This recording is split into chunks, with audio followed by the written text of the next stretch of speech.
França, 1788. O rei Luís XVI governa o país num clima de calamidade econômica. A França se declara um estado falido. Não dá mais para adiar as reformas. O rei cede às exigências populares e forma uma Assembleia Nacional. Mas, na verdade, as intenções do rei são outras. Luís XVI quer apenas ganhar tempo. Ele concentra suas tropas nos arredores de Paris para prender os deputados da Assembleia Nacional. O povo se revolta contra a atitude do rei e toma a prisão do antigo regime, a Bastilha. Paris, França. Querida Maria Antonieta, eu estou escrevendo este cartão na famosa Praça da Bastilha. Era aqui que ficava a prisão do antigo regime francês, que foi tomada pelo povo no dia 14 de julho de 1789. Hoje sobrou muito pouco da Bastilha. Mas acho que os ideais da Revolução Francesa continuam valendo tanto como antigamente. Quando você ouve a frase independência ou morte, o que isso te lembra? Eu me lembro de um fato histórico que libertou o Brasil do domínio de Portugal. Do Dom Pedro I. Não foi ele que fez isso lá quando ele libertou o Brasil do Portugal? Proclamação da Independência. E se eu disser liberdade, igualdade, fraternidade, o que isso te lembra? Além da bandeira de Minas Gerais, da Revolução Francesa. Queda da Bastilha, Revolução Francesa. Liberdade, igualdade, fraternidade eram os lemas da Revolução Francesa de 1789. No fundo, esses ideais de liberdade, igualdade e fraternidade têm a ver com a cidadania. Um assunto que ainda não está bem resolvido no mundo em que vivemos. E por isso mesmo, cidadania é um assunto que se discute muito até hoje. O que você acha que deve ser feito para que todo mundo tenha liberdade e igualdade de direitos? Educar a população. Uma distribuição da renda mais equilibrada, mais equitativa. Falta um pouco de humanidade nas pessoas. Muita coisa tem que ser mudada nesse país. Principalmente algumas leis que, além de não funcionarem, a impunidade é muito grande. E na época da Revolução Francesa, o que foi feito para garantir a liberdade, a igualdade, a fraternidade?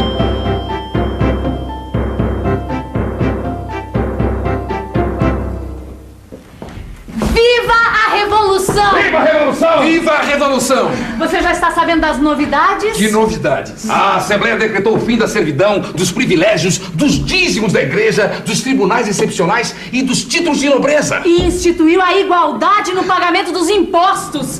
Viva a Revolução! Viva a Revolução! Agora o absolutismo terminou mesmo na França. E tem mais, meu amigo. Mais o quê? A Assembleia proclamou a Declaração dos Direitos do Homem e do Cidadão. E na prática isso quer dizer o quê?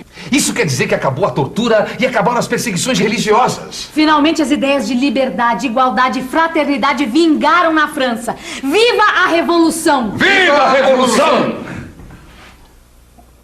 A Revolução Francesa foi ainda mais longe. Ela mexeu com a estrutura do exército, do poder judiciário e até mesmo com a estrutura da igreja. Além disso, modificou o calendário. Em outras teleaulas, você vai ouvir falar no brumário ou no termidor. São nomes de meses que, por um breve período, marcaram as datas na França. Mas, por incrível que pareça, o rei continuou no poder. O rei Luís XVI tinha tentado escapar com sua família para a Áustria, como muitos nobres já tinham feito. Mas ele foi reconhecido e acabou sendo preso. O rei foi acusado de traição. Só que graças a manobras políticas houve uma conciliação. Uma nova Constituição foi promulgada, transformando a França numa monarquia constitucional. França, 1791. O poder executivo continua nas mãos do rei. Ele pode aprovar ou vetar as leis elaboradas pela Assembleia Legislativa. E os chamados clubes políticos se mobilizam para eleger os deputados da Assembleia Legislativa.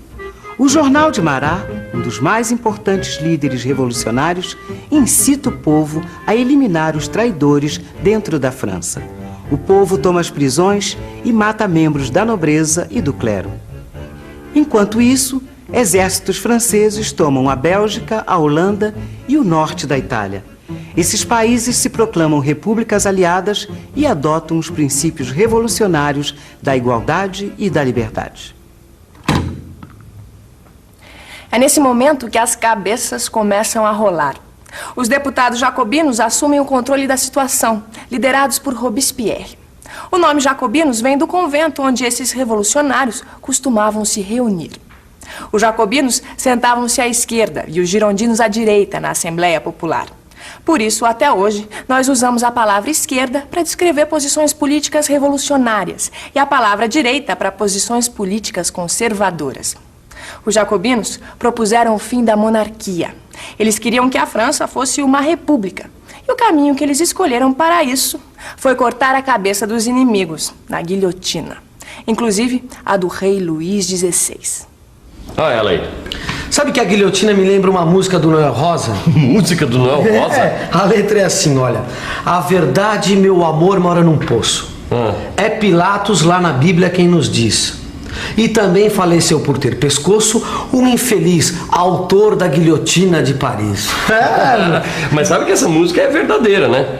Por quê? Porque o cara que inventou a guilhotina, que aliás era um médico chamado Guillotin, acabou perdendo a cabeça no próprio invento. Oh, que interessante isso. Mas muita gente foi guilhotinada nessa época, né, Vicente? Mas sabe o que eu não entendo? O que estava acontecendo naquela época para tanta gente morrer na guilhotina? Pois é. França, janeiro de 1793. O rei Luís XVI é decapitado. No interior do país, os monarquistas se rebelam, iniciando a guerra civil. Com a morte do rei, a situação piora. A Áustria lidera uma coalizão europeia contra a França. Em pouco tempo, os girondinos acusados de não defenderem a fundo os interesses da Revolução também são considerados inimigos do povo e enviados para a guilhotina. Os jacobinos tomam poder e instituem o Comitê de Salvação Pública. O comitê, presidido por Robespierre, implanta o terror jacobino, persegue nobres, girondinos e todos aqueles que contrariam suas decisões. Apesar disso, os exércitos revolucionários organizados pelo comitê conseguem destruir a coalizão europeia em poucas semanas. Com o fim da ameaça externa, o terror jacobino já não se justifica mais. Em julho de 1794, um golpe acaba com o Comitê da Salvação Pública. Robespierre e seus companheiros são guilhotinados. É o fim do terror jacobino. Robespierre perdeu a cabeça. E um ano depois, a França ganhou uma nova Constituição. Grandes reformas foram feitas e os princípios revolucionários de liberdade e igualdade foram difundidos em toda a Europa. Mas na França as coisas não iam tão bem. O governo não conseguia manter a ordem interna, nem controlar as disputas entre os vários partidos políticos. Foi aí que um jovem e vitorioso general encabeçou um golpe de Estado e iniciou uma nova fase do processo revolucionário francês. Esse general era Napoleão Bonaparte, um nome que você com certeza já ouviu muitas vezes. Nós vamos ver o que aconteceu na França e na Europa depois que Napoleão assumiu o poder em uma outra teleaula. Por enquanto, a gente fica com a revisão. E atenção, se liga aí que é hora da revisão.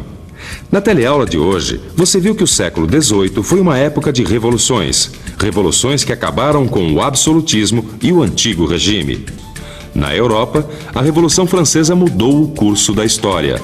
Com o tempo, a França se tornou uma república e os ideais de liberdade e igualdade se espalharam por toda a Europa.